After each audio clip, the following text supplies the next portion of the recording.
At its core, travel is more than just moving from one place to another. It is a journey of self-discovery. It's a conduit for cultural exchange, and it's a catalyst for personal growth. That's whether you're traveling to distant lands or exploring hidden gems here in the Four Corners, right in our own backyard. Travel offers a wealth of benefits that extends far beyond mere sightseeing. I'm Dr. Bob Underwood, and I'm bringing along my wife, Gina. And we're going to talk about the impact travel has had on our lives and how we've learned to accommodate some for my disability, but more importantly, just to talk about the connection and the enlightenment and the importance that it's had on our lives. So we're both here because we love traveling, right? We do. You do love traveling. So what do you remember about our first trip? Lots of things. Just meeting you for the first time or for several times, one of the first questions you asked me is, do you have a passport? Do you have a passport? I do now. It's true. I did. That's true. And what was our first trip? So in terms of first trip or international trip? Good question, because we made a couple of stateside before we went international. Let's say international. So first international trip, we flew into London, spent a couple days, and then we ventured on to Paris. I had a business. I actually went to a medical conference in London, and then we took the Eurostar, the tunnel train, Correct. over. Yeah. Correct. So what do you remember about it? Well, that was my first time traveling internationally, so of course the time change, big adjustment. You encouraged me to try to stay awake as long as we could the day of arrival, so we did the big bus tour. Yeah. Still a little difficult trying to keep my eyes open, but once that adjustment was made, we did a lot throughout London. It was close to Thanksgiving, but they already had Christmas markets set up, so we did explore some of the Christmas markets, which was fun. So what's your favorite place we've been? Internationally, I love the water, love the coast, so we've been to Croatia. We've also been to the Caribbean and Hawaii, so some of those definitely are on the top of my list. No, I think those are pretty high on my list too. So what would you say about planning a trip and keeping in mind that I have multiple sclerosis and we often have to kind of adjust what we do? So what do you think when you talk about planning a trip? Well, just like you mentioned, there's a lot of things we have to consider. So leaving the planning to someone else really is not as convenient for that reason. I do feel like it can be overwhelming at times, but once you start digging in, it really does give you a lot of freedom to pick and choose what you would like to do that's best for your itinerary. It also supports your ability in getting around. So I definitely feel like the planning phase for us has been great. I think we did a really good job at that. What do you think? No, I agree 100%. I think that it's, and you and I have never done one of these prepackaged tours anyway.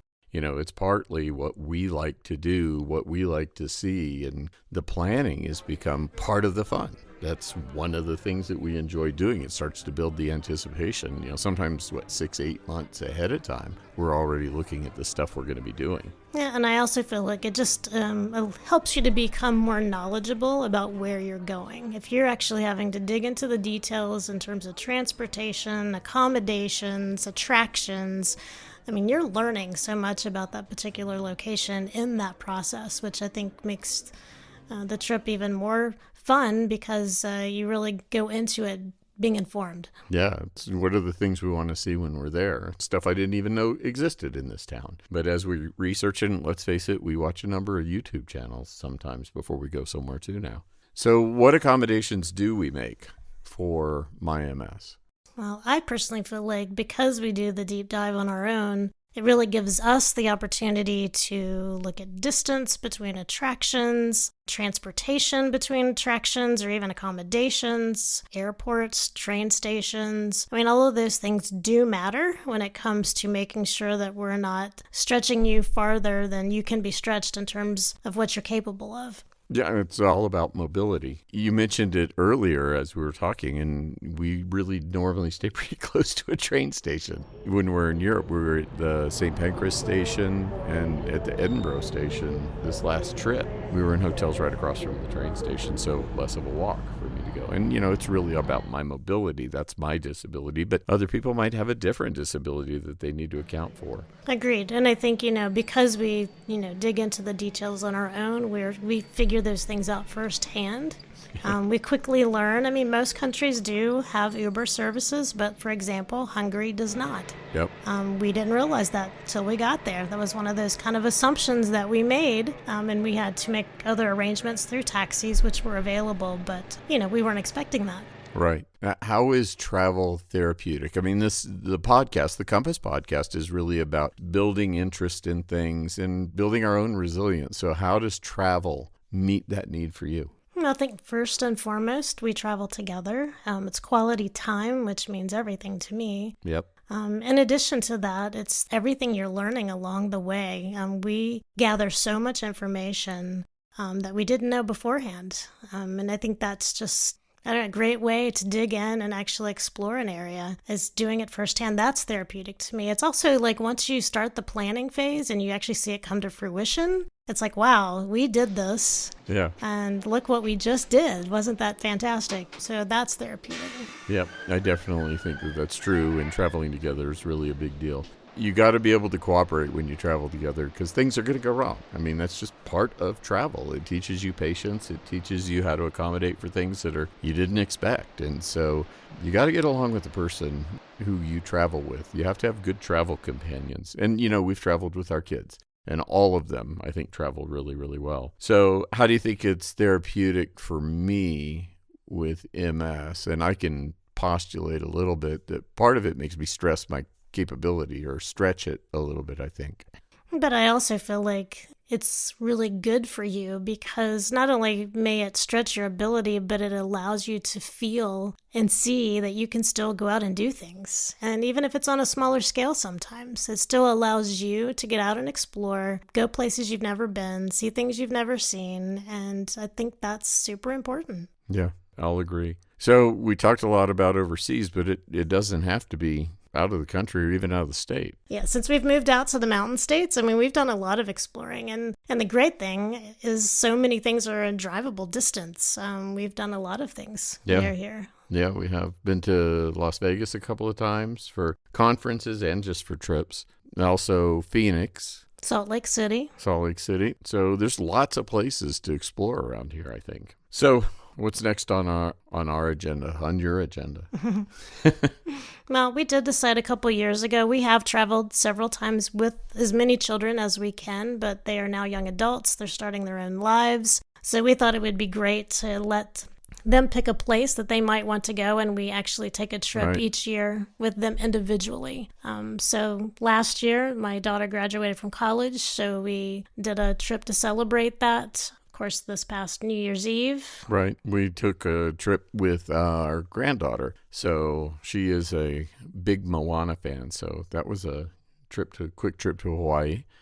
And then my other daughter is not fluent, but speaks Japanese and actually studied anthropology with the Asian culture. And so we do have, in a year, it's a long way off, and we're planning it and starting to save for it. In a year, the intent is to go to Japan. Then, there'll be trips up into Colorado as well in the interim. If you were to give advice to someone who really hasn't traveled before, and since we've been doing it for a while, what advice would you give? Well, I can speak personally. Before we met and actually started doing the traveling that we do, I was a little intimidated by the travel and learning something new, a culture, a language, whatever it may be. But I really encourage people to stretch themselves a little, take the opportunity. There's nothing like it. Just put yourself out there.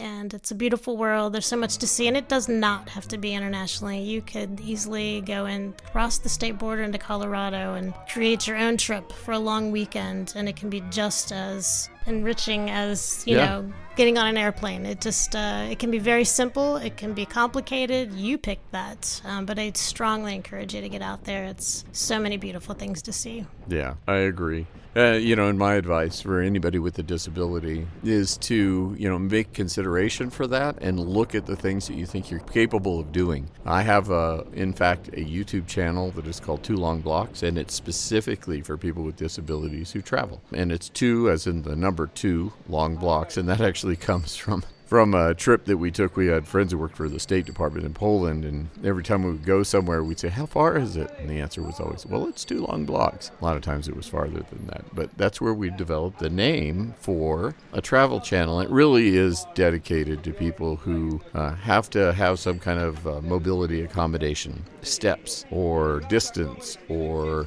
getting in and out of trains. And sometimes it's not an even platform, and you got luggage and stuff to get through there. And so it's just good warning for folks. It's a fun thing to do.